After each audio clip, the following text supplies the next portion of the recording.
हरे कृष्णा दोस्तों, मैं दीपांशु स्वागत करता हूं आपका सीजीपीएससी व्यापम में।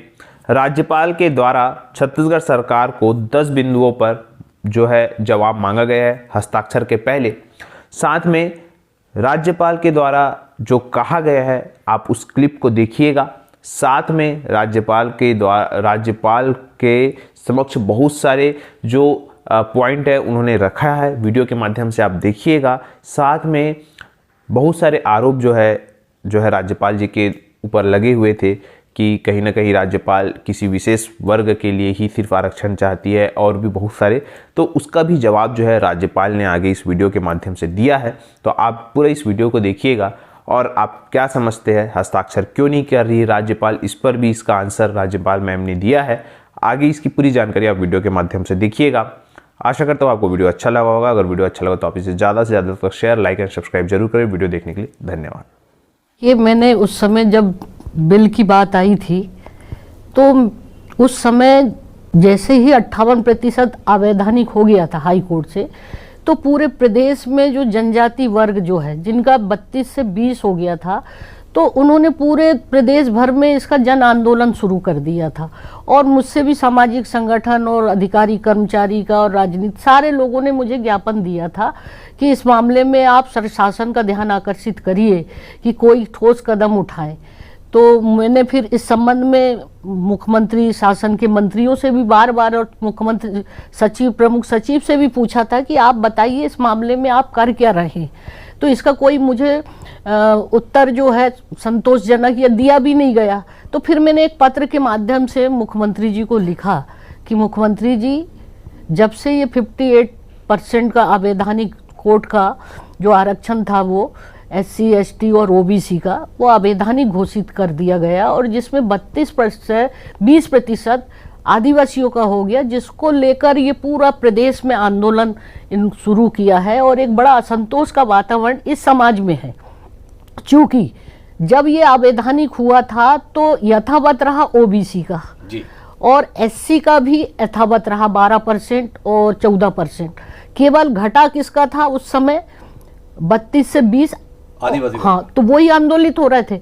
तो मैंने एक सुझाव के तौर पर कहा कि इसका शीघ्र ही कोई समाधान निकाले इनके आरक्षण को बहाली करने के लिए।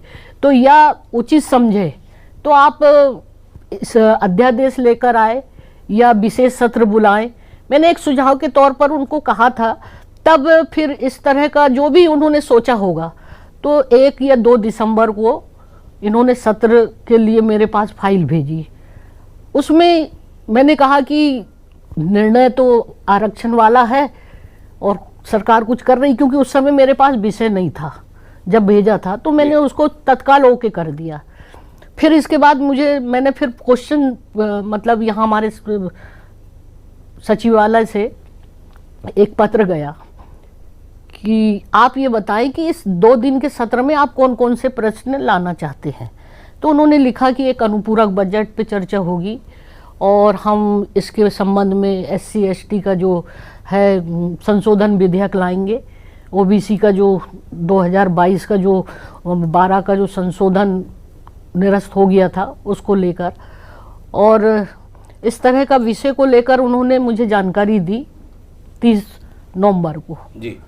अब इसके बाद क्या हुआ कि जब ये सारी चर्चा विधानसभा में हुई, अब उस समय सारे जो मंत्री वगैरह भी आए थे, तो हमारे यहाँ एक प्रोसीजर होता है कि कोई भी विधेयक थ्रू सचिवालय के माध्यम से ही, जिसमें अंडर सेक्रेटरी और लीगल ओपिनियन के साथ मेरे पास प्रस्तुत होता है। तो मैंने उस समय कहा कि जैसे ही छुट्टी पे गए थे मेरे लीगल अधिकारी, तो मैंने कहा जैसे ही आते हैं तो मैं तत्काल में कर दूंगी, ये मैंने सार्वजनिक भी बोला जी। और फिर वो आए 5 तारीख को। फिर उन्होंने जो उस बिल को देखा कि संशोधन बिल में जो है 58 पहले प्रतिशत था, उसको हाई कोर्ट ने उसको अवैधानिक कर दिया और बहुत सारे बिंदुओं में उन्होंने अपना अभिमत ओपिनियन दिया मुझे कि ये सरकार से पूछा जाए कि ये जो 58% को जो अवैधानिक उन्होंने कर दिया, और ये हाई कोर्ट ने ये जवाब दिया था और उस जवाब से हाई कोर्ट संतुष्ट नहीं हुआ। तो उस परिस्थिति में जब ये 58 अवैधानिक हो गया तो 76% की स्थिति में सरकार के पास ऐसी क्या तैयारी है जो कि ऐसा ना हो कि ये भी उसी तरह से लोग उसमें शंका व्यक्त की, मतलब उसमें लिख दिया गया नोट शीट में, सरकार की भी नोट शीट में, कि ये कोर्ट में मामला जाएगा जी। अब जब जाएगा तो मुझे भी एक चिंता हुई कि आखिर फिर वैसी स्थिति हो जाएगी तो उसमें ओबीसी का आरक्षण भी खत्म हो जाएगा जो बढ़ा हुआ है, और एससी का भी खत्म हो जाएगा, एसटी का भी खत्म हो जाएगा, पुरानी जैसी परिस्थितियां निर्मित हो जाएगी। तो फिर मैंने कहा कि मैं इसको जल्दबाजी में नहीं करूंगी, पूरा सरकार को इससे जवाब मांग लूं मैं कि आपके पास क्वांटिफाइबल जो डाटा है उसको किस आधार पर ये डाटा तैयार किया गया है, कृपया मुझे अवगत कराएं। मैंने सेक्रेटरी और अंडर सेक्रेटरी पर कमलप्रीत जी सिंह जी को बुलाई थी और आपके कुंजाम जी को, तो मैंने पूरी जानकारी ली और मुझे ये उपलब्ध करा दें। तो उन्होंने कहा कि मैं अपने लेवल पे तो आपको नहीं दे सकता, लेकिन शासन स्तर पर इसके लिए मैं कहूँगा कि वो डाटा आपके लिए उपलब्ध।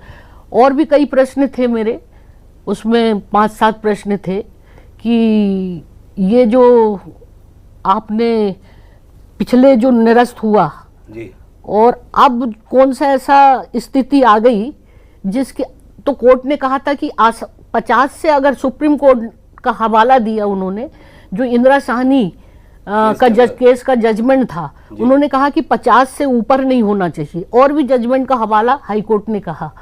तो उस परिस्थिति में ऐसी कौन सी परिस्थिति आ गई जो 58% से हाई कोर्ट संतुष्ट नहीं हुआ, तो अब 76% से कैसे असंतुष्ट हो जाएंगे, ताकि ये भविष्य में फिर उसकी परिस्थितियां ऐसी निर्मित। ये मुझे तो एक संवैधानिक पद पर हूं मैं जी, और राजनीति में पक्ष विपक्ष अपनी अपनी बात करते हैं, मुझे तो तकनीकी तौर पर देखना है और सभी वर्गों का ख्याल रखते हुए, चाहे वो ओबीसी हो, एससी हो, एसटी हो, और आर्थिक आधार पर जो कमजोर वर्ग है जिनको लेकर ये आए हैं।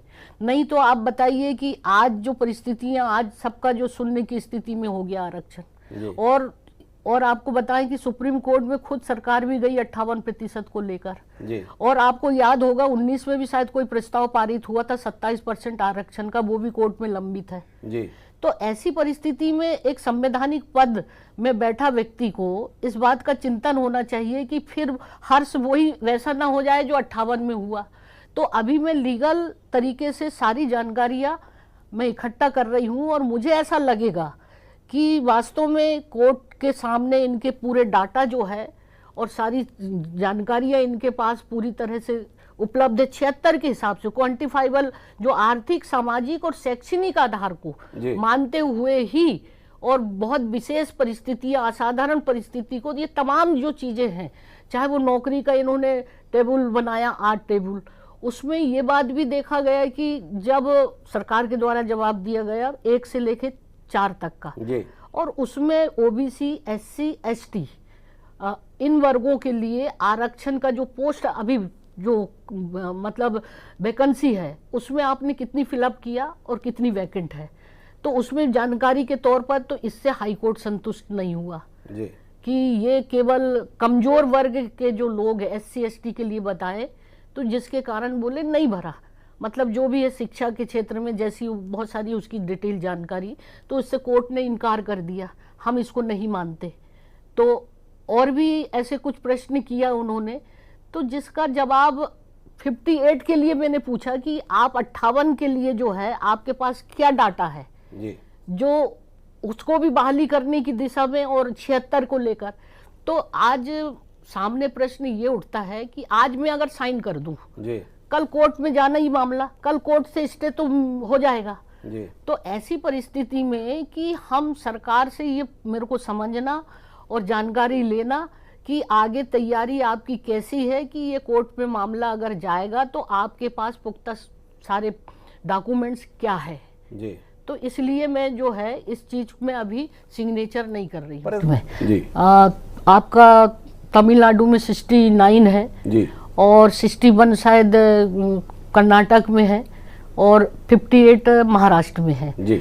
तो अब वो तमाम सारी चीजों को उन्होंने आधार बताया होगा जी। जो संख्या कर सकते हैं 50 से ऊपर, लेकिन उसके लिए जो गाइडलाइन है जी। कि वो परिस्थितियां, असाधारण परिस्थितियां क्या है, आर्थिक, सामाजिक, शैक्षणिक, क्योंकि आदिवासियों का जहां तक डाटा है वो तो एक जाति आधार पर उनको माना गया और उसके साथ साथ फिर आर्थिक पिछड़ापन भी माना गया।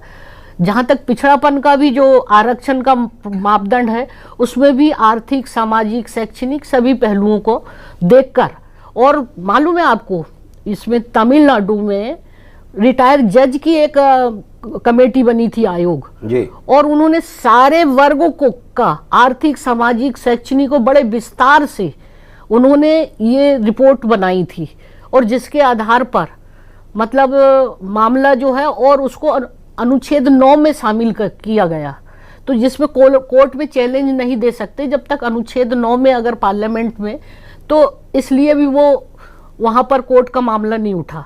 अब यहाँ पर चूंकि कोर्ट का मामला है, अनुच्छेद 9 में नहीं है, इन्होंने संकल्प प्रस्तुत किया है जी। तो अब संकल्प जब तक पार्लियामेंट में जी। पास नहीं होगा इनका जो उस चीज के लिए लाने के लिए, तो आज तो मतलब एक प्रकार से प्रश्न चिन्ह यहाँ पर 58 का ही अवैधानिक हो गया जी। तो मैंने ये भी जानना चाहे कि क्या राज्य सरकार के द्वारा ऐसा कोई आयोग जो एससी के लिए, एसटी के लिए और जनरल के लिए जो है, ऐसा आयोग के द्वारा सर्वे किया गया, कोई आंकड़े होंगे या डाटा तो वो बताए, साथ ही जो क्वांटिफाइबल जो डाटा है उसमें क्या आधार आपने रखकर और ये जो आरक्षण 58 से 76 किया है, तो वो मेरा अपना प्रश्न चिन्ह है। दूसरी बात है, एक बात और कहना चाहूंगी कि बहुत सारे लोगों को बड़ी आशंका है कि मैं ये भी आपके माध्यम से क्लियर करना चाहती हूँ कि मैं आदिवासी के ही मतलब आरक्षण बढ़ाने की बात कही।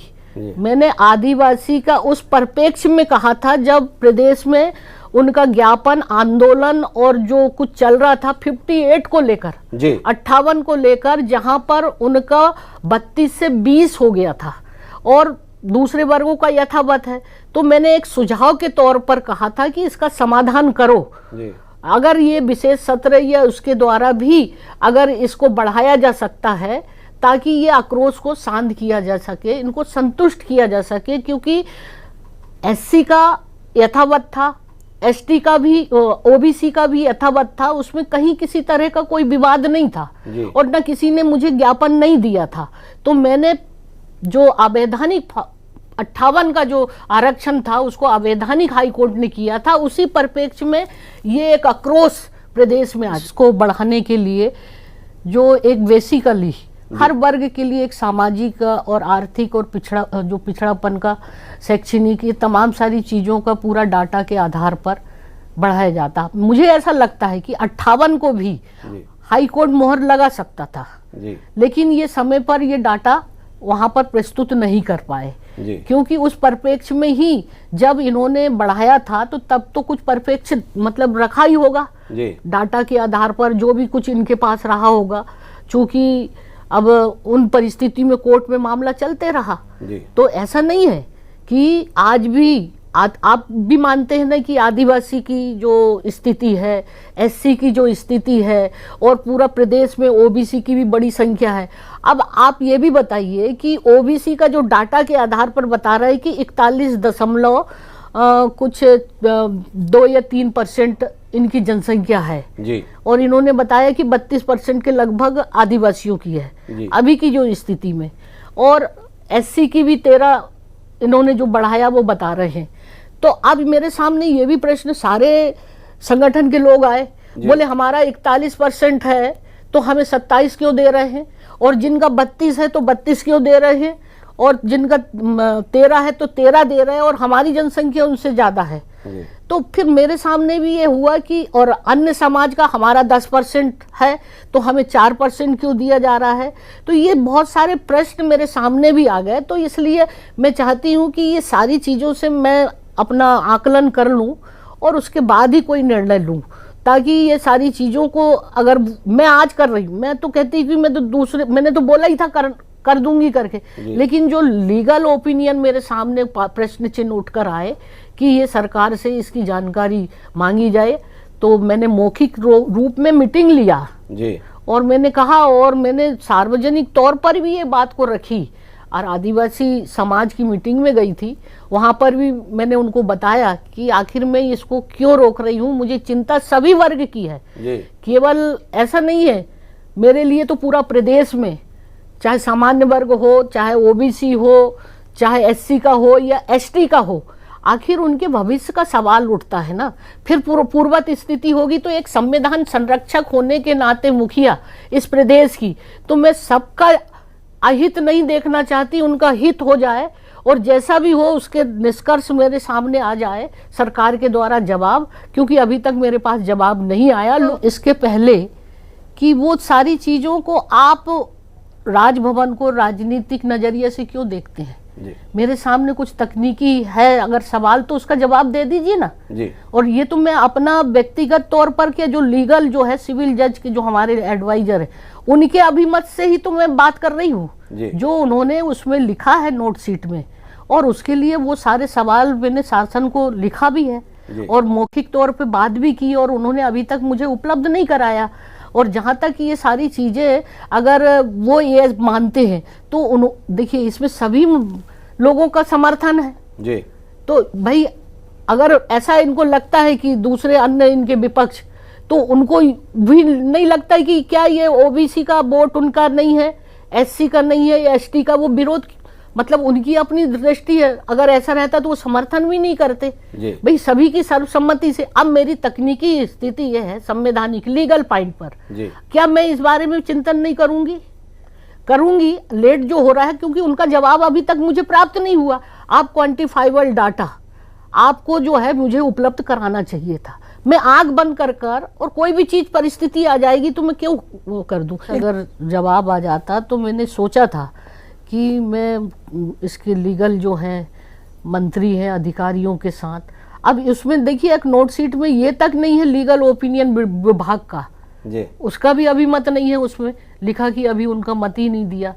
बहुत सारी चीज़ें ऐसी तकनीकी जो है जिसको मेरे को जानना बहुत ज़रूरी है। और अच्छा होता, मैं आपके माध्यम से कहना चाहती हूँ, इसमें किसी भी तरह से राजनीति नहीं होनी चाहिए, बल्कि अगर सबका आप सभी दल सभी वर्ग का अगर हित चाहते हैं तो इस समस्या का समाधान करने की दिशा में मेरे पास आकर बैठकर और ये सुझाव देते, ये बहुत सारी चीज़ें होती कि तो भी मुझे कल को अगर कोई स्थिति हो जाए तो ये तमाम चीज़ें तो ये तो आप अपनी राजनीति करते रहिए, लेकिन उनका तो अहित हो जाएगा जो अभी झेल रहे हैं। तो ये मेरा अभी चिंता का विषय है।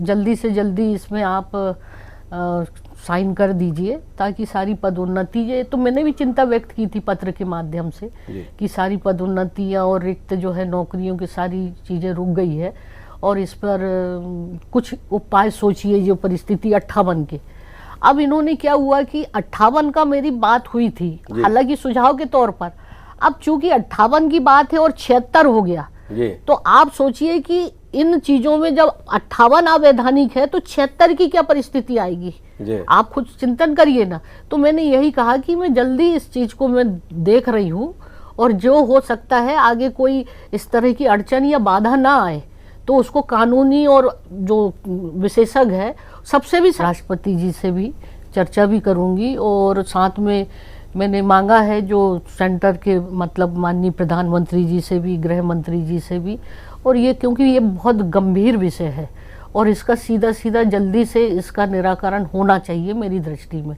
ताकि आगे, क्योंकि ये जिम्मेदारी मेरी तो केंद्र से, भारत सरकार से है, क्योंकि उनके ही प्रतिनिधि के रूप में मैं हूँ, तो मुझे सारा सवाल जवाब लीगल कोई चीज में अगर कर दूं और कोई ऐसी बात हो जाए तो मुझे तो राष्ट्रपति हमारे संरक्षक होते हैं, प्रधानमंत्री जी और गृह मंत्री, ये सारी चीजों को हर साल हर महीने हमें रिपोर्ट देनी पड़ती है। प्रदेश की गतिविधि सारी चीजें जो भी कुछ होता है तो हर महीने भी रिपोर्ट देती है।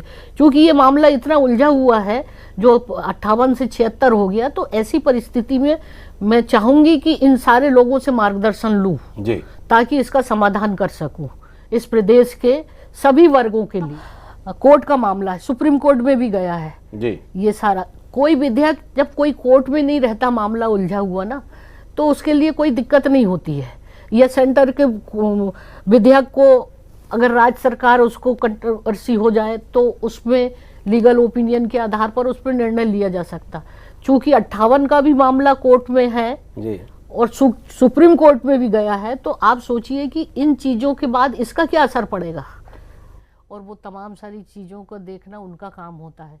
और इस संबंध में तो मुझे इतनी जानकारी नहीं है, लेकिन हाँ, अनुच्छेद से ये न्यायालय की जो जो अड़ंगा है वो उसमें आ जाने से खत्म हो जाता है। जैसे तमिलनाडु, कर्नाटक, इन लोगों का, कुछ राज्यों का उसमें शामिल है। अब उसके लिए क्या प्रक्रिया है, क्या विधि विधायनी है अनुच्छेद में लाने के लिए, तो इसके बारे में केंद्र सरकार और उनके तमाम जो है जो इसके एक्सपर्ट है वही बता सकते हैं। इसमें कुछ नहीं बता सकती, अभी इतने दिन हो गए हैं। और जो मुझे अभी तक जवाब शासन का, अभी केवल मौखिक चर्चा हुई है, फिर मैंने लिखित में भी मांगा, जो मेरे लीगल ओपिनियन का बाकायदा हमारे सचिवालय से ये प्रश्न मतलब पत्र गया है, उसका जैसे ही जवाब अगर आ जाता है तो निश्चित रूप से इस पर मैं विचार करूंगी, क्योंकि मैं स्वयं सभी वर्ग का मैं मतलब हित चाहती हूँ, और इसका जल्दी से जल्दी इसका समाधान हो, उस दिशा में मेरी तरफ से पूरी मतलब कोशिश है।